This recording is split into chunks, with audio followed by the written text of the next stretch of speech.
Welcome, everybody, and hope you're all having a good afternoon. My name is Jascha Franklin-Hodge. I'm the CTO and co-founder of a company called Blue State Digital. And I realize that I'm probably the only thing standing between you and the airport or you and the bar right now, so we're going to try to keep this fun, and hopefully this will be a good way to end your week. So just to start out with, very quickly talk a little bit about who we are as a company. The company was founded in 2004. We came out of the Howard Dean presidential campaign. I and the other founders all worked for Dean in Vermont on his internet team. And for those of you who are following that campaign, it was really one of the first to actually make effective use of the internet and new media in a presidential political campaign. They're one of the first to do extensive online fundraising and actually get people engaged online. We're now, we have offices in DC, which is where we're headquartered, Boston, which is where we do most of our technology development, New York, LA, and London. About 75 employees and a little over 200 clients, ranging from political campaigns like the Obama campaign to nonprofits such as the American Red Cross, advocacy groups, universities, anybody who sort of has a cause or an issue they want to get people engaged with online. We work with them and we help them do it. So what do we do? Well, the three things are design, technology, and strategy. Design is sort of the obvious thing of web design. People need websites, they need to look good. But when we look at most of our clients, they all have something bigger that they're trying to accomplish. The goal isn't just to get people to spend time online, it's to get people to solve the climate crisis, or to help end the genocide in Darfur, or to get somebody elected president. And so we try to incorporate an understanding of what those larger goals are into the design that we do so that we're always driving people to take action. And we're going to get into some of the details of that a little bit later. The second thing is technology. We have a platform that sort of covers all the interactive aspects of a campaign or of an organization's web presence, whether it's sending mass email, taking donations, encouraging people to start their own local groups, allowing people to do event planning and organizing, or contacting of voters. All of this is handled through our technology platform. It's done as a software as a service model. And then the last thing is strategy. And I like to describe this as simply helping people figure out helping people take what they do well offline and translate it so that they're doing it well online. A lot of organizations that we work with, they've been around for a long time. They're very good at what they do, but when they go online, they sort of try to take what they've got, take their messaging, take their content, and just drop it into the web. And it doesn't really work. It's a different medium. There's different expectations. It's more interactive. So we help our clients sort of navigate that and work effectively in the online space. What we're here to talk about primarily today is our work on the Obama campaign. And just to give you some perspective on what we did for the campaign, they approached us in January of 2007 looking for a technology platform to power their website. And so we basically worked with the campaign from when he made his announcement on February 10th, 2007, right up through the inauguration, and are actually continuing to work with Organizing for America, the new group that's come out of the campaign. One of my business partners, Joe Rospars, also took a leave from Blue State and moved to Chicago to be the new media director for the campaign, and did all the content, all the email, all the video, and a lot of that stuff we're going to talk about in this presentation. All right, so enough about us. Let's talk about Obama. So in the 2008 election cycle, Obama sent more than 1 billion emails to more than 13 million email addresses. When we started working with him, he had a list size of a few 100,000 from his Senate campaign. And by the end of the campaign, it was grown organically to over 13 million email addresses. No purchased names, no purchased addresses. More than 1 million text message subscribers, people who opted in to receive messages from the campaign. More than 200,000 offline events planned through the website. Now, the vast majority of these were not official campaign events. These were things like debate watch parties that somebody might hold in their house, or flyering, where they might go around in a neighborhood and hand out Obama flyers. 35,000 local volunteer groups that were formed through using the web tools. And I want to talk about this one a little bit because it played an important and I think somewhat little known role in some of what happened last year. So everybody remembers February 5th, Super Duper Tuesday. Half the states were going to have either their primary or their caucus. And so it was, at this point, it was looking like it was going to be Obama or Clinton. And everybody, the conventional wisdom was, all right, they're all going to vote, all these states are going to vote, and then it'll be over. We'll know who our nominee is. Didn't quite work out that way. As you know, they split the states pretty much, or the delegates pretty much down the middle. And so everybody on February 6th woke up and said, oh crap, we got months of this ahead of us.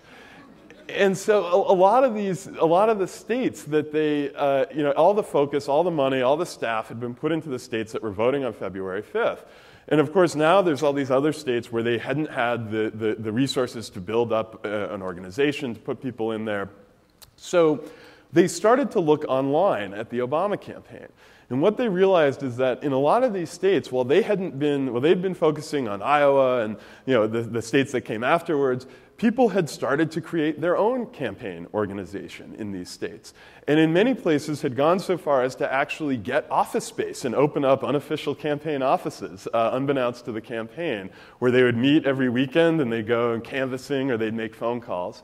So the campaign was able on February 6th to actually start parachuting professional organizers into these states and tapping into the existing grassroots volunteer group organization that had come about by virtue of the tools that the campaign was providing online. This ended up being a huge asset to them, particularly in the states that immediately followed the February 5th Super Tuesday. Next stat I want to talk about, 14.5 million YouTube viewing hours. Now this is a very, very conservative estimate. This only looks at videos that were posted by the campaign. It only counts full views. And I believe YouTube doesn't count embed views in the stats that they publish. 14.5 million viewing hours, if you were to buy that many points, rating points on a major urban area in the United States, that's about $40 to $50 million worth of free airtime. And you're not limited to the format of a 30-second spot. Now, this, again, as I said, is conservative. It doesn't count things like the Will I Am video, the Yes We Can music video. It doesn't count a ton of other supporter-created content. So this is a pretty astonishing number and a huge asset for the campaign. And then lastly, fundraising. This campaign raised over $500 million online. $750 million in total, far exceeding, I think, any other political campaign in history. So how did they do it? And what I'm going to do here is talk through sort of 6 key principles of how the campaign effectively used the internet, and hopefully provides enough color and detail that you folks can take some of this back to what you're trying to do and apply it for your projects. So the first thing is driving action. And I want to start by talking about email, because that is still the thing that we found in the campaign. For all the value of Facebook and Twitter and other ways to connect with people, email was still the thing that had the biggest impact of donations, of event signups, all the things we're trying to get people to do. So here's how not to drive action. This is an email that the McCain campaign sent the second week in January in 2008. This is right after it became clear that he was going to be the Republican nominee. And this thing is a wreck. I mean, it looks like some sort of office memo. It's 7 paragraphs before you get to the first link. You can't scan it. There's no pictures. It's disrespectful to the time of the people who's receiving it. And it's not something that's going to drive people to actually click and actually take the kind of action you want them to do. Well, they learned their lesson, and they got a lot better. This was an email that was sent a few days before the campaign, and you can see it's very easy to scan. There's lots of things that have been bold-faced and called out. There's a graphic. They're asking you to do one thing and one specific thing. It's much, much better. So I also promise this is going to be the last nice thing I have to say about the McCain campaign today. So just to talk about it, we say email is still king, but our view is that there's not really any such thing as too much email. There's only too much unwanted email. And so the goal of a person who's running an email communication program is to actually make a program that people want to be part of. Give them good content, engage them, get them to do things. Now, that doesn't mean that you can just use your list like an ATM machine and say, every couple of days, give us money, give us money, give us money. You've got to give people stuff that they find valuable, as well as asking them to do things like give you money. But that doesn't necessarily mean that can be some simple stuff. That can be things like sharing a compelling video with people, sharing a piece of content that was surfaced from the broader community, something that connects people with what you're trying to do. Every list is different. I get asked a lot, well, how much email can I send? How much can I get away with asking for money? And the reality is there's no definitive answer to that. It's really a matter of knowing your list and testing and trying and learning what works, but always keeping in mind that you want people to be who are receiving the email to actually be enjoying the overall communication that they're getting from you. But of course, driving action is not just about email. The web is really important. This is a screenshot of the campaign homepage in the days just before the election. And I don't know if there's some Democrats in the room, a lot of you probably spent the weekend before the election pacing back and forth in the House going, I wish this thing was over. People were really nervous. They wanted to do something. They didn't know what to do. No, we were phone banking. Excellent, excellent. Exactly. Well, so with the people that were going, all right, how can I help? They could go to the website and immediately they were confronted with a ton of things to do. They could volunteer, they could phone bank, they could go knock on their neighbors' doors, they could give money, they could attend a local event. Lowering that barrier to take action for somebody who's looking for a way to help, looking for a way to contribute, absolutely critical. We applied the same concept to social networking, sort of action-oriented social networking. People spend a lot of time on Facebook. I sort of describe it as cultivating the garden of their social network. Writing status updates, adding friends, untagging bad photos of them, and it's great for Facebook, right? Because they get page views, they get ad inventory. But if you're trying to get elected president, the last thing you want people to be doing is spending all their time online. So what we tried to do is reorient the social networking features that we offered folks using the campaign website to be focused on the things that were going to have actual value in getting Barack Obama elected, like making phone calls, like raising money, attending events. And so while we encourage you to use the social features of this to get your friends involved in what you're doing, to get groups involved in the groups that you're a part of on the campaign site involved in activity, when you look at a social networking homepage, the focus is on action. It's on how active are you, here's some things you can do right now. So the next thing I want to talk about when driving action is the importance of matching the action to the medium. This is something that anybody that's had somebody come in, any technical people here, I'm sure there's a few of you who've had somebody come into your office and go, all right, we need an iPhone app. Well, why? Because that's the thing. We need an iPhone app. And so what often happens is people try to shoehorn their existing web experience, their web content, into an iPhone app or a Facebook app, and it doesn't work. Because it's not the natural thing you want to do with the medium. You don't want to consume volumes of web content on the iPhone most of the time. What we did with the iPhone app here was to recognize that it is, first and foremost, a phone. So why not use it to make phone calls?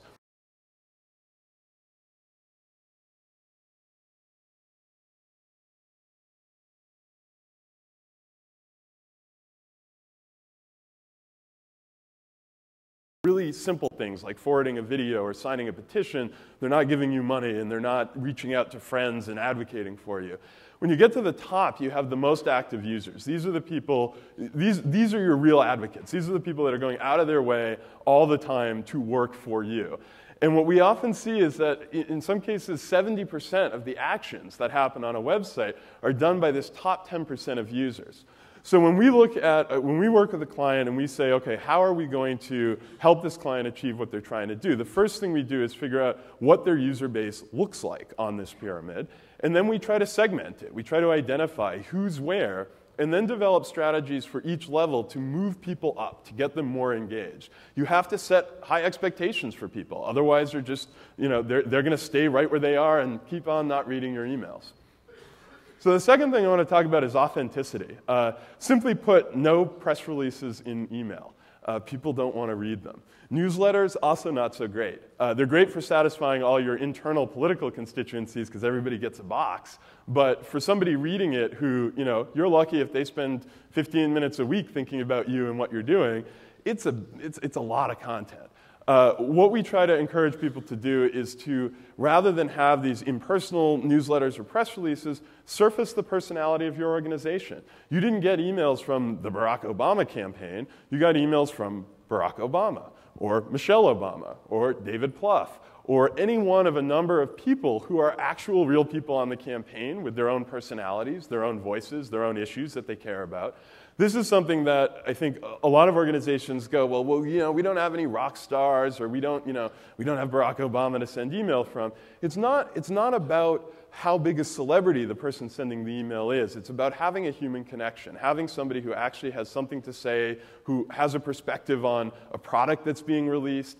Google does a great job of this. If you read any of the blogs that they publish, even their main news blog, it's always written by an engineer or by a product person who's involved in what they're talking about. And the passion comes through, the humanity of that comes through. One of my favorite examples of this actually isn't from the online world at all. This is a postcard I got after I made a donation to Al Franken, who any day now will be our next senator from Minnesota. And it's, when I first looked at this, I thought it was a ransom note. It's hard to read. It's handwritten. It's kind of like you start reading it. He's sort of rambling. It's funny, but it's really weird. Well, you know what? It's Al Franken, right? This is his personality comes across in this, and it costs the campaign nothing extra to send this instead of sending a form letter. So this is, I think, a wonderful example of just very simple thing that you can do to give the communication more of a human touch. The next thing we're going to see is a little video clip. This was a series of videos that we did throughout the campaign to help for fundraising. This is videos of David Plouffe, who's the campaign manager, giving a strategy briefing. And I've excerpted, the full video is about 5 minutes. We're only going to watch about 45 seconds of it just to give you an idea. But what you're going to see is it's very lo-fi. It's very real. He's sitting at his desk. It's a mess. There's maps all over the walls and spreadsheets everywhere. I think they gave him a clean shirt. But other than that, it's, this is the reality of it. It's not slick. But what it does is it gives people a perspective on what the campaign's about and where their money's going. Normally, if you're going to get a briefing like this, it's because you wrote a $2,300 check, and you're at some big rubber chicken dinner event, and the campaign manager comes in and says, here's what we're doing with your money. You know what? This is the internet. You should get to see this if you write a $5 check. So I'll let you watch this. Hey, everybody. It's David Plouffe, Barack's campaign manager. We're 49 days out from the election. And so we thought we'd take a moment to update you on where we are in the battleground states in particular. About 10 to 15% of the electorate is still undecided. And so in all of these states, we have Obama team leaders who are out there talking to these swing voters every day. The Republicans got a little boost coming out of their convention. Whose supporters are most excited, most motivated to turn out? We still enjoy a very important Bush won Florida by 380,000 votes in 2000. We have over 320,000 Democrats now newly registered this year. And the Republicans have lost 60. We're going to open up the hood a little bit, and I think hopefully describe to you why we still need your financial help and why we ask you to do so much. So what you see is something it's very lo-fi, it's not fancy, it's a little nerdy, it kind of goes on and on with all these numbers, but it gives people, by going behind the scenes, people get it. They start to understand this is what this campaign's all about, this is one of the people that's doing it. It makes it much more authentic, much more human. So the next thing is really creating ownership, and this is an important one. What you're looking at here is a screenshot from a tool that we built to allow people to create their own fundraising pages. And really the big goal here is to turn your users into your advocates. It's moving people up that pyramid of engagement, making them more connected. What you saw here was people who would come in and they'd make a page, they'd say, I want to raise $500, and then they'd write a story about, here's why I'm supporting Obama, here's why this campaign is important to me. Many of them were fairly standard stuff. I'm not happy with what's been going on in my country for the last 8 years. A lot of them, though, were really, amazing and personal. People who talked about losing a relative in Iraq, or people who talked about being bankrupted by healthcare bills. These are sort of all the human stories that make up the larger mission of the campaign. And then you get people to take this page, this goal they've set, this page they've created, and email their friends, email their colleagues, email their relatives, and ask them to contribute. That act of going from a participant to an advocate builds a sense of ownership in people in the campaign. And it means that when you go back to them and say, hey, you're going to open up your house and hold a debate watch party? They're going to say yes, because they feel that they have a bigger stake in what you're trying to do. This is one of my favorite examples of this. It's a tool we built called grassroots matching. Anybody who's ever listens to PB, or watches PBS or listens to NPR is probably familiar with the challenge match. They come on the air and they say, an anonymous donor has agreed to give $250,000 to match your contributions as long as you give by midnight tonight. And you go, okay, all right, it's going to double the impact of my contribution. I guess I'll make a donation. But when you think about the goal of creating ownership, this really works against that. Because you're standing there writing out your $25 check or making your $25 online donation, and it's being stacked up against this person who just gave $250,000. You feel kind of small and kind of unimportant. It doesn't give you that sense of this is necessarily my cause. So again, we said, yeah, we're on the internet. We don't have to do it that way. We went to all of the people who had previously given and said, we'd like you to pledge to give again to double the donation of a first-time contributor. And so we asked them to come onto a web page, they'd make a pledge to donate, they'd put in their credit card information, they'd put a message of, I'm Jascha in Boston, and here's why I'm giving to Obama. We would then go to all the people who had never given and say, there's tens of thousands of actual human beings out there who have pledged to double your contribution. Won't you give for the first time? And so somebody who was giving for the first time would go online, same process, they'd fill out their information, their credit card number, they'd click donate, and we'd charge both, we'd immediately match them up with somebody who, an actual person, charge both credit cards, and show the person who just gave the message from the person who was matching their donation. And then give them the opportunity to write back and say, hey, thanks for matching me. The campaign was then able to go in and look at all that back and forth conversation between the people who had been matched with each other and actually pull out some really great stories which they were able to circulate back in blog posts and in emails. They'd find a New Citizen convenience store clerk in LA who got matched by a teacher in rural Pennsylvania and sort of worlds apart, but have this shared bond around this campaign and the goals that this candidate's trying to achieve. This builds ownership because people suddenly start to understand that it's not just about me and this massive organization, it's about me and a whole lot of other people, and that's what's making this thing work. This is an example of a match message I got. A lot of it's very simple, but just those little human connections of knowing there's another person there helps me feel more responsibility, more ownership of what's going on in this campaign. Next thing I want to talk about is called Neighbor to Neighbor. This was a tool we built to make it easier for people to do field work, either canvassing where they knock on doors and ask questions, or phone banking, with making calls, are you planning to vote? Who are you planning to vote for? Do you need a ride? Do you know where your polling place is? That sort of thing.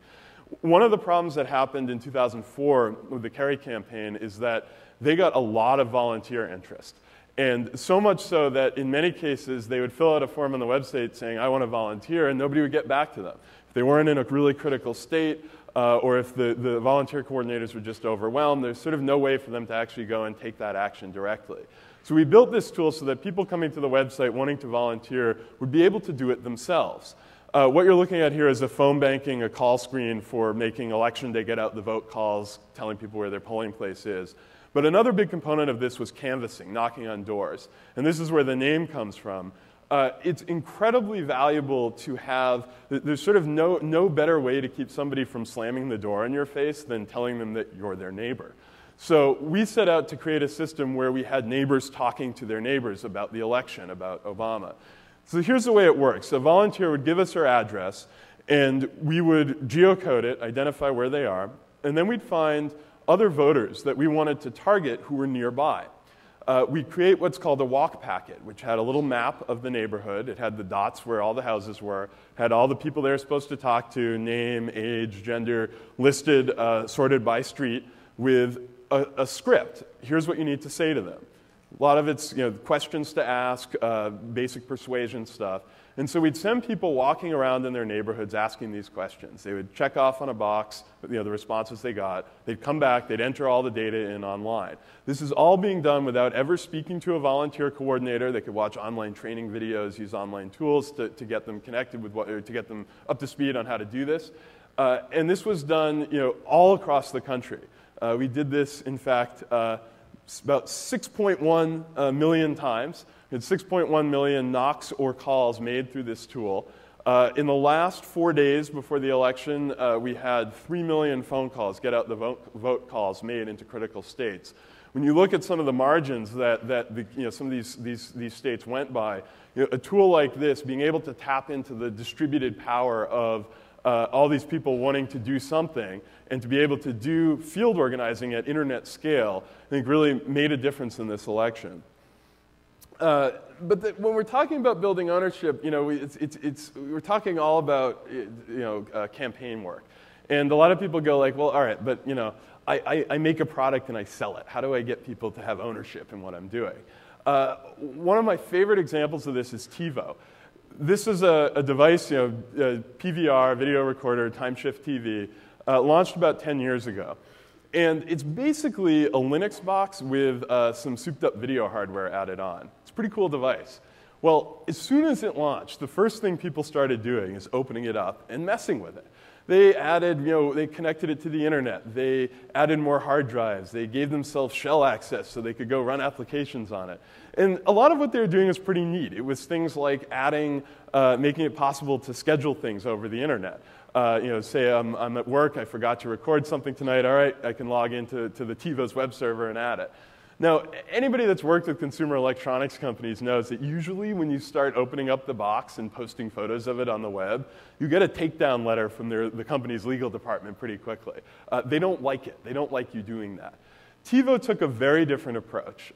They came out of the open source world. They said, you know what, instead of trying to shut this down, we're going to engage the people who are doing this. So they had engineers and marketing people going on to the hacker forums and engaging with the community, saying, oh, that's a really cool thing you did here. We've thought about that for a future version of the product, but haven't quite figured out how to do the UI. Or here's what's going to be coming up in next month's update of the TiVo software. Or here's a way to solve that technical problem you've been wrestling with while trying to break into the device. They did something that was really counterintuitive in the consumer electronics world. But what they did was they essentially recognized the people that were passionate about their product, and they gave them a sense of ownership in the broader mission. They made them part of the team. And so what happened was, instead of the normal battle of vendor versus hackers, the community developed its own ethical code around what you could and couldn't do with your on the forum. You could talk about any hack you wanted to, except how to steal service, because they recognized that if they stole service, there wouldn't be TiVo making these boxes. They certainly wouldn't be TiVo helping them out. And so by engaging with people and creating that sense of shared responsibility, shared goals, so that sense of ownership on the part of this community, they're able to build this great network of advocates. They're able to encourage this creative developer spirit. And it's something that they did by moving away from the traditional model of saying, oh, you gotta shut this down. So a few other ideas for how to create ownership: inviting people to weigh in, vote, participate, discuss, dispute, be heard. All this stuff is great for giving people that sense that what you're doing, that they have a stake in what you're doing. Collecting user content and then reflecting the best of it back into the community. This is something that I talked about with the grassroots matching. Even if you didn't get matched with somebody who had something particularly interesting to say, if you see 2 or 3 stories of really interesting matches that got made, you feel a part of that. You feel, you have that sense of ownership of saying, oh, I get it, I'm part of this larger community. Soliciting ideas from people and actually using them. I generally encourage people not to use all of them, because there's usually a lot of really bad ones when you ask people to suggest things. But oftentimes you get really good suggestions coming out. You get things, Dell has done their IdeaStorm site for a while, where they encourage people to suggest things like, I'd like to be able to buy a Dell that doesn't come with all this crap installed on it that I have to remove as soon as I take it out of the box. That idea came out of this site, came out of people just saying, hey, we're sick of this. Dell listened to them and actually released a whole line of products like this. Taking the good things, reflecting them back, people understand it doesn't have to be their idea. They see the community having an influence on what you're doing. They start to feel more ownership in it. And then lastly, connecting people with each other. I can't tell you how many people I run into who say, I wasn't really that into politics, but I liked Obama, and so I signed up for one of these house party things and went and watched a debate. And then I met all these cool people in my neighborhood who are really into like the same stuff I'm into, and they became more involved in the campaign, not because the campaign connected with them, but because the campaign helped them connect with other people with similar interests, similar cares. That's a great way to help people, again, feel like they're part of the larger thing that you're trying to do. So the next thing is relevance. Anybody want to guess who the #1 fundraiser was for the Obama campaign? Anybody? No? All right. That one.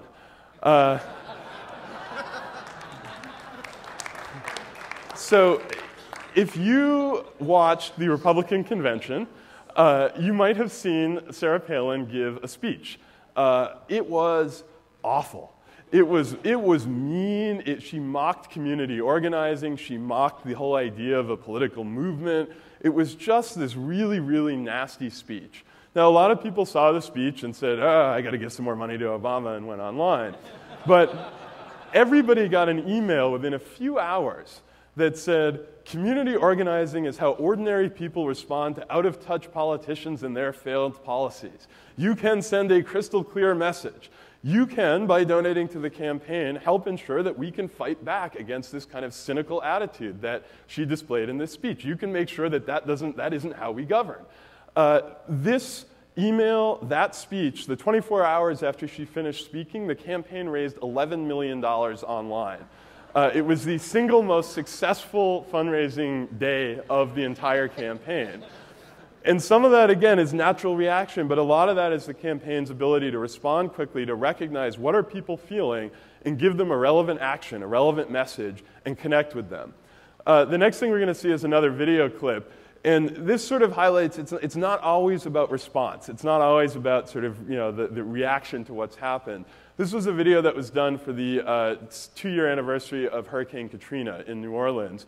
And it was recognized that people were going to be talking about it. This was going to be on the news again. And people were going to be feeling that same sense of anger, that same frustration they had when the hurricane happened. And so I look at this video almost as a video of the president we wish we had when that hurricane happened. It's Barack Obama engaging with the community, talking with people who are trying to rebuild, speaking to church groups. And the idea was to recognize where people were going to be, what their mental state was when you're watching this stuff and getting frustrated again, and then to give them a tool that they could use both to understand the position of this candidate on the issue of New Orleans and recovery, but also something that they could distribute to their friends, to their family members who feel the same way. This is a tool to arm your supporters to say, here's why we need Barack Obama. So we're going to watch the video. The original video is about 5 minutes. This is a little over a minute. Some clips from that. I know you've been hurt by someone else. We're approaching an anniversary, and they'll replay the same sad pictures that seared into our memories. The broken levees, the water rushing through the streets, the mothers holding their babies in the air to avoid rising water. Rebuild the schools. Is there anything else you'd like to see happen? See, in this community, in this very beautiful community that pre-Katrina was just the epitome of the American. So we all fighting to return to this neighborhood. We want to rebuild the city. I came back the day after the storm. I think it has to be done because I think it is a symbol of what kind of country we are. Let this place be where it was said that the people came together to build that foundation, and the deep darkness was replaced by the light of hope.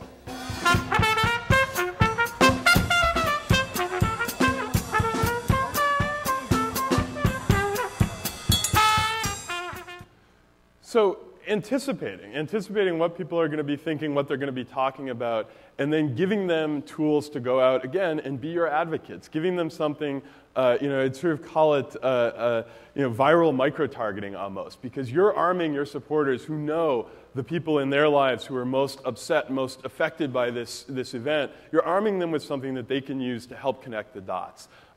Hugely valuable. Next thing I want to talk about is branding and the importance of building a strong and open brand.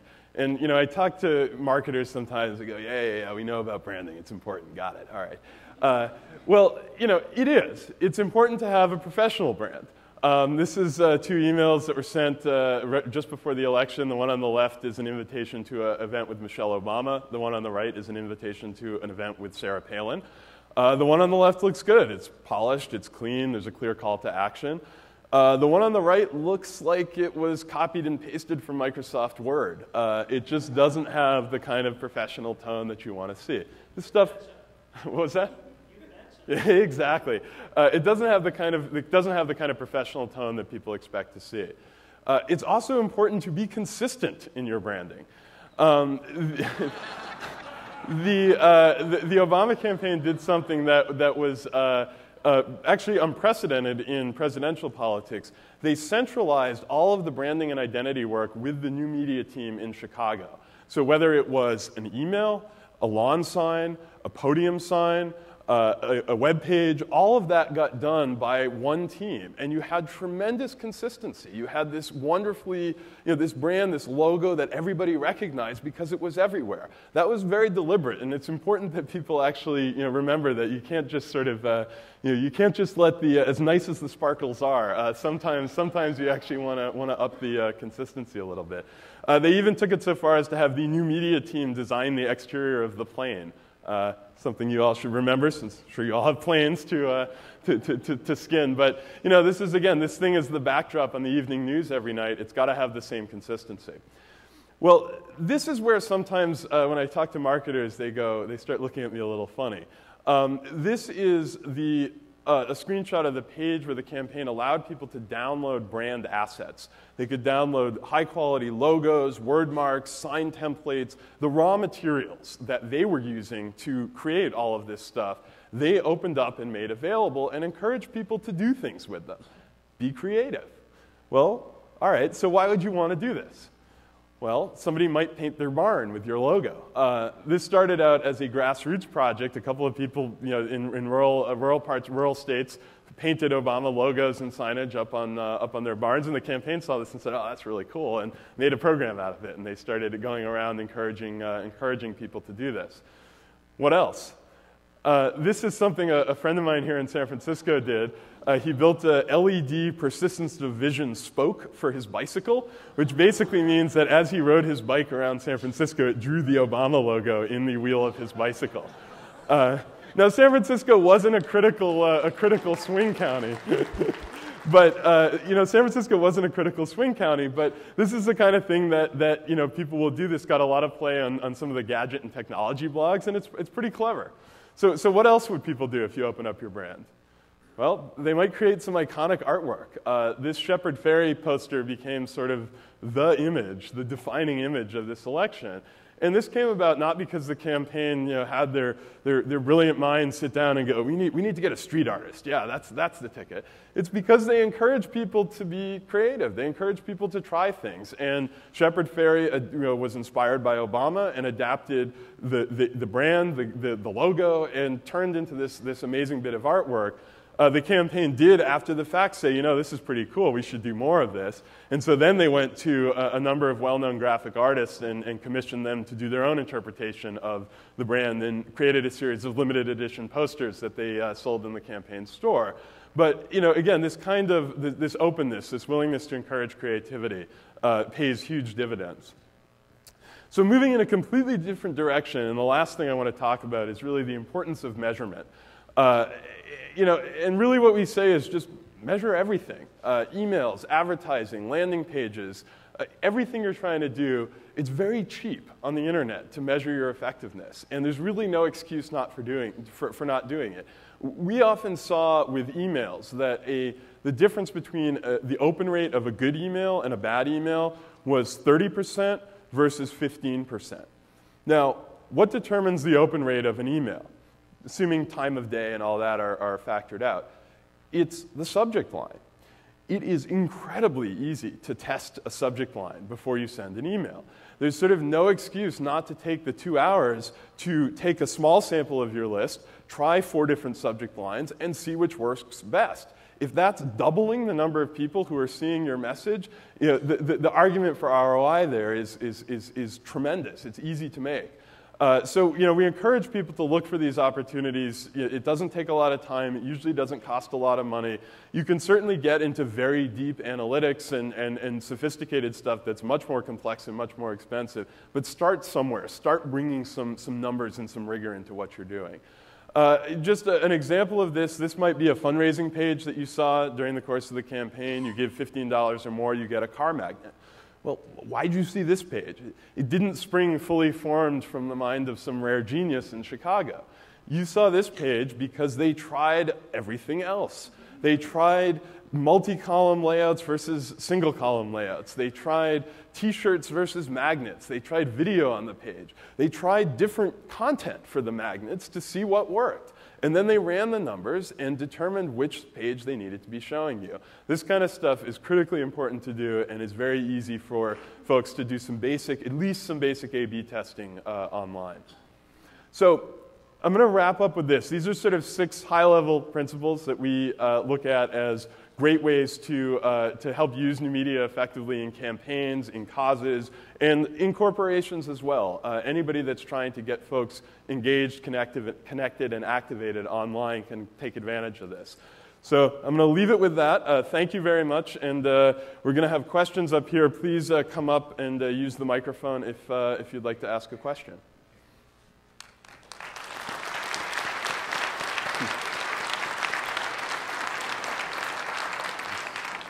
Hi, are you still with that My Barack Obama website? Yep, we are still managing the My Barack Obama website. It's now part of Organizing for America, which is working to help get the priorities of the administration through Congress. Last thing you said was that you tried testing T-shirts as opposed to magnets. Well, Obama's supposed to be pro-choice. You should maybe give donors a choice. Fair enough. Fair enough. Well, there was a great campaign store where a lot of good options. Yeah. Other questions?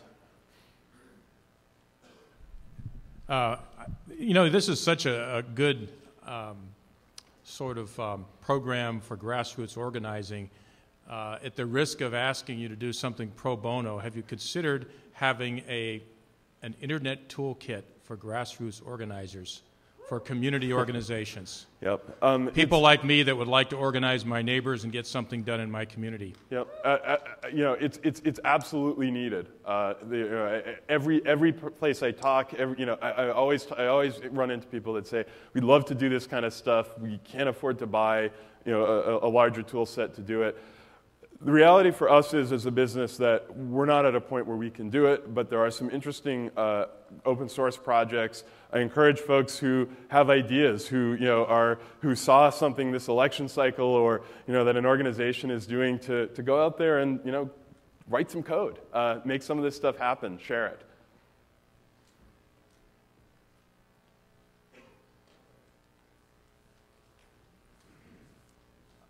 First of all, this is amazing. I wish this had been a keynote. That would have been phenomenal. What would you say is like the 1 or 2 most unexpected lessons that you guys had in doing this whole thing? I think the most unexpected thing at some level for me was really not to, was how important it is not to underestimate people. And how important it is not to underestimate what people will do if you really empower them to do things. I think we often look at, I think we become conditioned to look at politics in a very cynical fashion. We become conditioned to think about it as this machine, as this big corporate marketing behemoth that spends a lot of money and runs a lot of TV ads. And I think for me, the thing that was so sort of refreshing working on this campaign was recognizing just how much it isn't that. It's yes, there's a lot of TV ads. Yes, there's a lot of money. But at the end of the day, that only happens because of the people that felt like this mattered, that felt that this was important to them, and that stepped up and phone banked and gave money and reached out to their friends and family. I think that was honestly the biggest sort of, I feel almost bad. I feel kind of cynical saying it was a surprise, but you don't quite realize just how much people are willing to give of themselves until you give them the tools and you say go, and they go, and they do things you never thought were going to happen. Hello, I'm Isaac Perez from Mexico. I want to know if you use some traditional marketing at the beginning in order to make people start getting to know the site, or some of the highlights of what you wanted to do in the future for this project? Sure. I mean, there wasn't a lot of offline marketing focused around the internet site, but there were certainly things like Google Ads to drive people to sign up, and that was a big factor in terms of list building, was people clicking keyword advertising and landing on a page that encouraged them to sign up and become part of this. I think a lot of this is there's a somewhat of a natural gravitation for people towards the internet for content. That's just sort of how our society has moved. I think though that our model for this was lots of points of entry for people. So somebody coming to the website isn't necessarily an Obama supporter. They're not necessarily an advocate. They're not necessarily ready to pick up the phone or give you money. Creating lots of levels, ways for people at every level who come to the site or who somehow connect with you, touch with you online, to get involved, to get engaged, and then work to build that level of engagement was really the operating principle here for how this thing grew. My name is Gaurav Mishra. I teach a course at Georgetown University on social media, and this is the perfect case study of how to run a new media campaign. So here's my question. In spite of all the A/B testing and all the analytics and all the planning, what is the one big thing which went wrong? And going back and looking back at it in retrospectively, what is the one big thing which you would have fixed, which you didn't fix during the campaign? Interesting. It's a good question. I think there's a lot of stuff that we didn't get a chance to do. There's a lot of things that, the challenge in a political environment is that you're always focusing on the next deadline. It's not just about November 4th. We started in 2007 thinking about Iowa. And that was really it. Iowa could be the end of this thing. It could end before then. Candidates drop out all the time.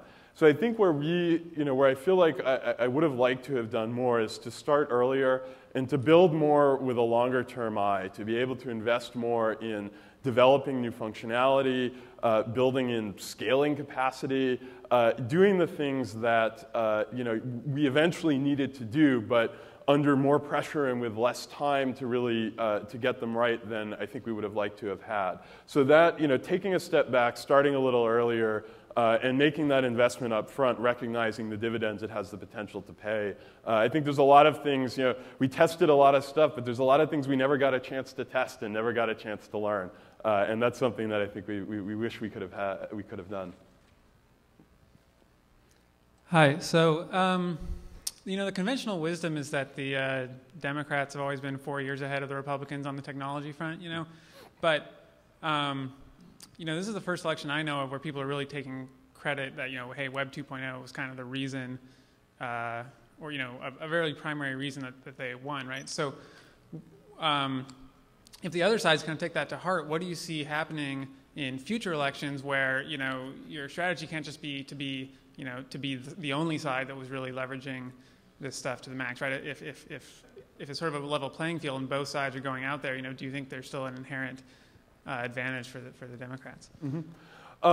Well, I'd start off by saying that I actually don't think that new media was, why he won. Certainly, we had an amazing candidate. We had an amazing campaign from the new media people to the field people.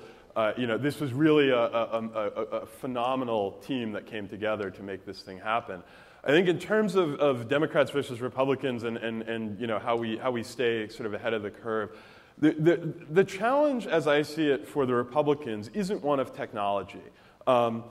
They could build tools just like this. Now, we won't sell it to them, but somebody else can go and build tools just like this. If they roll that out in their current structure, their current culture, it won't succeed. You go to the GOP site and say, I want to host a house party, and you fill out a form, and it says, thank you very much for your request to host a house party. We will contact you in 7 to 10 days to let you know if it has been approved. not a great way to make people feel like their participation is useful and helpful. You do that on the Obama site or on the Democrat site, and it says, thanks for doing this. Here's some tips for how to make this party a success. Now, some of that is technical, but it's reflective of a larger cultural difference between the two parties. The Democrats have, for a long time, been chaotic. We can't get out of our own way some of the times. But it's taught us some valuable skills about how to manage people that don't always see eye to eye, that aren't always on message. We haven't been able to have the kind of top-down command and control structure that the Republican Party has had.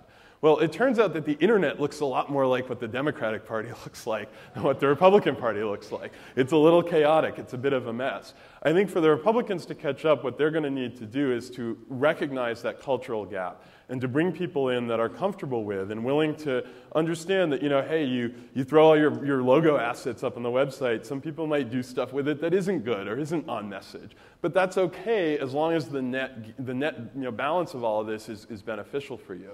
In terms of what we're going to try to do to stay ahead, we're going to keep innovating. We started meeting within a week of the election ending, talking about what we're going to be doing both to get the agenda through Congress, but then also thinking about what does the next generation of the neighbor-to-neighbor tool look like? What are the new things that we haven't tried yet? What are the things that we thought were really cool and really innovative, and we're so proud of ourselves this election cycle that by the time the next election rolls around, we want everybody to have it, and it's just going to be boring. That's what we do. There's a ton of great folks in the Democratic Party that do this, and we're very confident that we're going to stay ahead of the game. And just to sort of play off of that, also just in terms of the demographics, in terms of the supporters and the types of people that responded to this kind of campaigning, I imagine they were like the younger generation. How did you sort of measure that, and did some of the older generation also respond to this? Absolutely. I think they did some surveying of users of my.barack, people who had created a profile on the social networking component of the site, and the average age was, I think, 37 of the people who had created a profile. So now, this isn't necessarily going to reach everybody's grandmother, and it may never reach everybody's grandmother, but it was surprisingly diverse, the community of people that engaged online. And I think, for most folks that are involved in this stuff, this is true everywhere. The internet's becoming kind of a central part of people's lives, no matter what age they are. Obviously, more so at the younger generation, and it's something that we have to think about as we build products. We often have a pretty young staff, folks that grew up with this stuff. And so there is that, I sent a lot of stuff to my mother to get feedback and to say, hey, do you understand this? Does this make sense to you? Is this easy to use? Making sure that we're thinking about the broader audience that we're trying to target and testing things with people. Very important. Any other questions? All right. Well, thank you very much, and have a great weekend.